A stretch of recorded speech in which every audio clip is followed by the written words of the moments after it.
Who will defend you?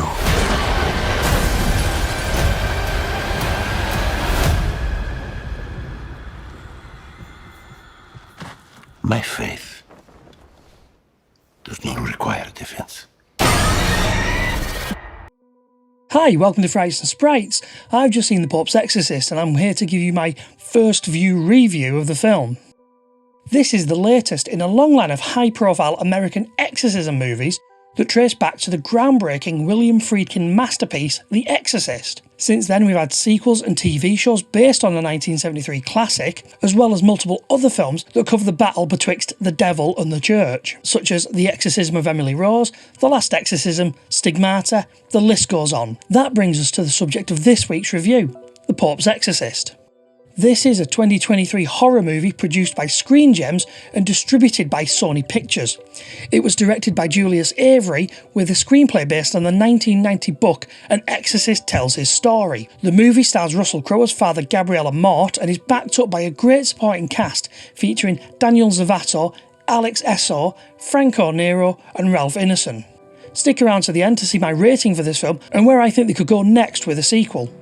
Inspired by the actual files of Father Gabriele Amorth, chief exorcist of the Vatican, The Pope's Exorcist follows Amorth as he investigates a young boy's terrifying possession and ends up uncovering a centuries-old conspiracy the Vatican has desperately tried to keep hidden. Much of the story takes place in Castile, Spain. A widowed American named Julia travels to Europe to oversee renovations on an abbey she's recently inherited. She brings her daughter and son, Amy and Henry, with her to live in Spain until they sell the vast property. When the building work begins, something evil beneath the foundations is disturbed. This malevolent force has some big plans, but starts small by targeting Julia's kids, in particular Harry. News of dark things happening at the Abbey in Spain somehow pop up on the Pope's radar, and he mobilises his chief exorcist, Father Amorth, to go and investigate the demonic activities at the former holy site.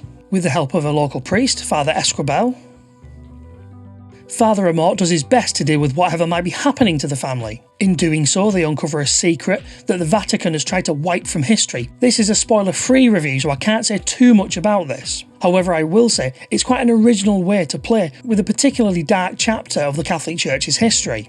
Director Julius Avery does a perfectly fine job at the head of the project. Nothing groundbreaking is done in terms of filmmaking, but then nothing is done badly.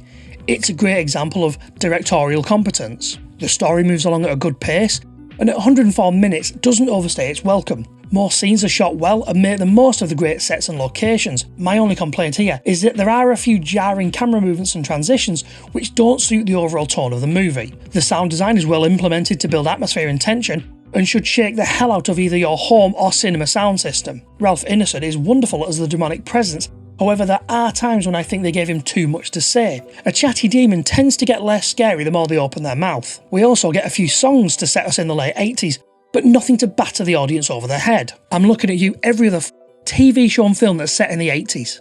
Based on his performance, I get the impression that Russell Crowe quite enjoyed playing this maverick priest. In the story, Father Amorth is a man who has a clear vision of his purpose and has little time for any authority figures other than the one who appointed him, i.e. the Pope.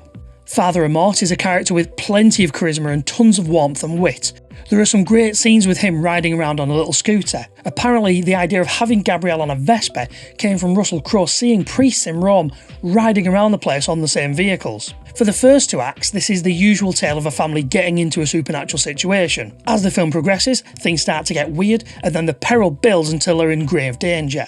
While this is all happening, we have the young priest old priest combo descending deeper underneath the abbey to uncover the secrets held within.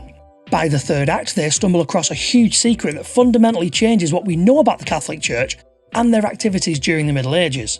What follows is a knockdown, drag-out confrontation between the two priests and the evil entity that's been locked up beneath the abbey. You can see that a lot of work has gone into the makeup and visual effects for this movie. Some of the scenes are great, but the problem is, the more you lean into spectacle, the less the impact is each time. By the end, I was finding these conflict scenes impressive, but kind of funny at the same time. If you want to create fear and tension in a movie like this, less is more and more is definitely less. In conclusion, I would say that all the parts are there for a great exorcism story. We have a great holy demon fighting team and a child in great danger at the hands of a powerful demon, but there's just nothing there to be frightened of. We go from what could have been an interesting film about the veracity of exorcisms and end up with what feels like a kind of Da Vinci Code religious conspiracy series, or a superhero franchise featuring the Vatican's elite priests. It's really lucky that I had so much fun with the conclusion of the third act, otherwise I'd be quite annoyed at the film for wasting such great performances from Russell Crowe and Ralph Ineson. I give this movie 5 The Power of Christ Compels Yous